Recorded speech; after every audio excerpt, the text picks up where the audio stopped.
Hi, today we are going to read Chapter 7 of Front Desk by Kelly Yang. This begins on page 29. Chapter 7. I tried not to think about stupid Mr. Yao and Jason the rest of the day, but it was extremely difficult. How could they just change the terms on us like that? Now, whenever a customer returned the key, instead of getting $5, we were getting hardly anything. I counted the keys in my hand. There were 8. There were 8 there. I knew I had checked in 12 people yesterday. The other keys must still be in the rooms. I hopped off the stool and went out the back to investigate. I found 3 of the keys in the rooms. The customer just left them there and went on their way. But I could not find the key to room 9. I looked everywhere, but there was absolutely no key in the room. And the customer was long gone. Did they accidentally take the key? I walked over to the laundry room where my parents were washing the towels and sheets. It was this big room way in the back of the motel, which had an industrial washing machine and dryer and ran 24/7 and made this awful grinding noise like it was drying metal screws and not sheets. Over the noise, I could hear my parents talking. "Please, sir, we still really want the job," my mom mimicked my dad. Why didn't you just kneel before him?" "Fine. You want to quit? Let's quit," my dad said. "Let's call him right now and quit." "You know we can't quit," my mom said. "Mia's starting school tomorrow." At the sound of my name, I thought about turning around and leaving. I hated hearing my parents argue. They hadn't really done it in China. But ever since we came to America, it was getting harder and harder to avoid. I cleared my throat. "Hey, Mom. Hey, Dad." "Mia," my dad said, spinning around. He tried to look all happy, like he hadn't just been fighting. "We were just talking," he said. I wanted to say to them, "It's okay. You argue sometimes. I get it." "Room 9 left, but he didn't leave his key," I told them. "What should I do?" "Wait, so there's no key?" "Well, there's the master key," I reminded them, "but I can't give that out." "All right, let me see what we can do," my mom said. My mom followed me out to the laundry room. When we got back to the front desk, we opened up all the cabinets. We eventually found a white box buried in the back of a drawer with the words "Official Spare Keys" in permanent marker. My mom took the box out and opened it. Sure enough, there were 30 official spare keys inside, one for each room. Here's the one for room 9, I said, picking it up and clutching it in my hand. "Great," my mom said. I was about to hang the key on its little hook next to all the other keys when it occurred to me. We couldn't give this key out. This was our only spare key. What if someone took it? My mom sighed. We had no choice but to call Mr. Yao. As my mom explained the situation to him over the phone, I tried to squeeze in next to her to hear. "What's he saying?" I asked, but my mom just shook her head. I went over to my room and picked up the extension just in time to hear Mr. Yao exclaim, "What kind of idiot doesn't charge a deposit on the key?" That would be me. For the record, I didn't charge a deposit on the keys because, well, who charges a deposit on the keys? Deposits were for renting bikes and cars. Why would anyone want to steal a key?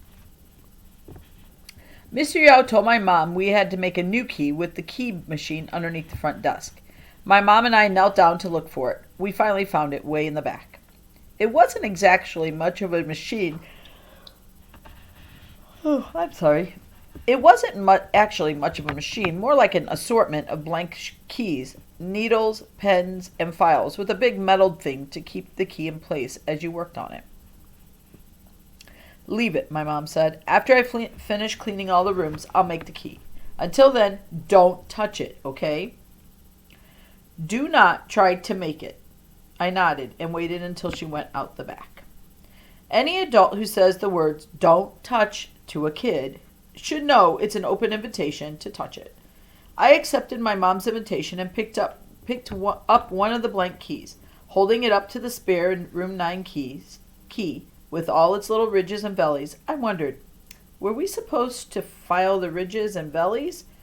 Was that how this worked? I gently ran the file against the blank key. To my surprise, it made a little dent. I ran the file again. Another dent.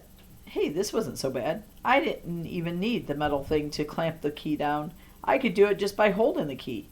I filed and I filed, which with each new dent I sang, "Look at me, I'm making a key."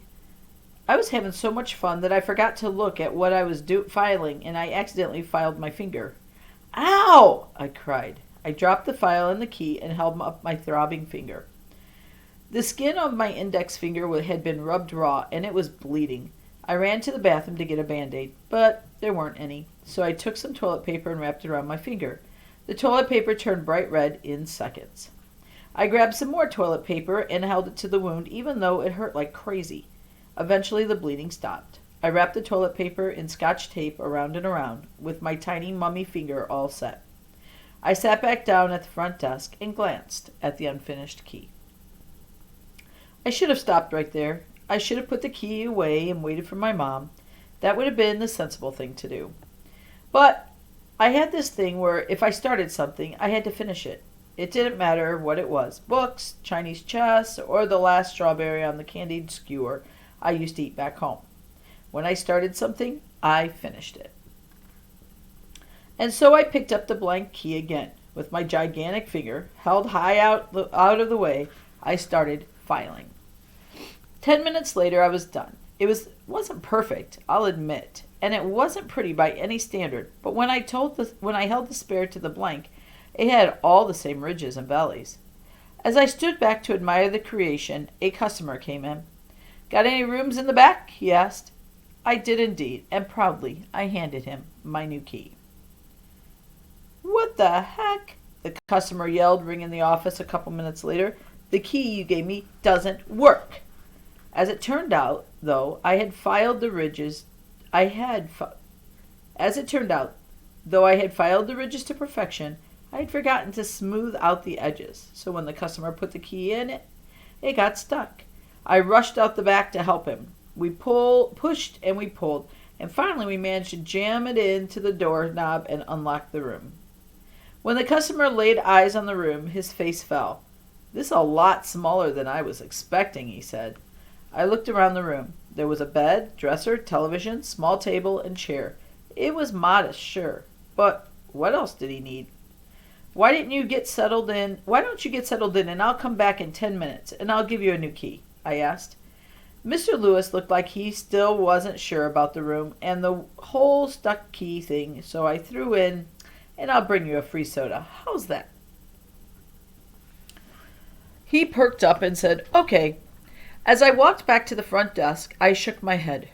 Why was it that everything in America had to do with money? People wouldn't give you back your key unless you charged them a deposit.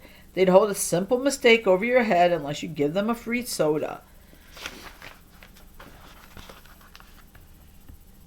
At my old school in China, there was this kind elderly man who lived near the building. Every day he'd give me a popsicle on my way home in exchange for telling him what I learned in school that day. That was it. No money, no credit cards, just, "Hey, how was school?"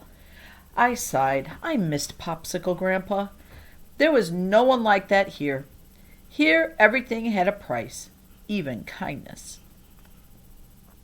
No sooner had I gotten back to the front office when Mr. Lewis called me back to his room. Come back right now," he said into the phone. From the urgency of his voice, I thought it was a real emergency. Had the smoke alarm gone off? Did the television explode? I rushed back to room 9 and found Mr. Lewis standing in the bathroom staring at the trash can. "Do you see that?" he asked, pointing at the small plastic trash can under the sink in the bathroom.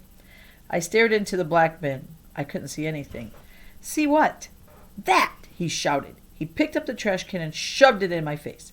I squinted into the darkness and saw what appeared to be a single long string. It looked like dental floss. "You see it?" Mr. Lewis asked. "Yes, I see it now," I said. "This room has not been properly cleaned," Mr. Lewis said. "I assure you it has." "Clearly it hasn't, or we wouldn't be having this conversation. I would like another room, a bigger one." "Sir, all our rooms are the same size." Mr. Lewis crossed his arms and said, "I don't believe you. I would like you to open up every single room, and I will pick one for myself." That's when I lost it. Maybe it was my throbbing finger, or the 2 refunds, or Mr. Yao changing the deal, but I just couldn't control myself. "Sir, that's ridiculous. You can't pick your own room. This isn't a salad bar." As soon as I said the words, I knew I had gone too far, but it was too late to snatch them back. "Well," Mr. Lewis said, fuming, "if that's the way it's going to be, then I would like a refund." "No." Please, Mr. Lewis," I pleaded with him. "I'm sorry. I shouldn't have said that thing about the salad bar. I don't know why I said that." I squeezed my eyes shut and confessed. "I've never actually been to a salad bar. I've only seen them on TV." Mr. Lewis looked shocked. "You've never been to a salad bar?"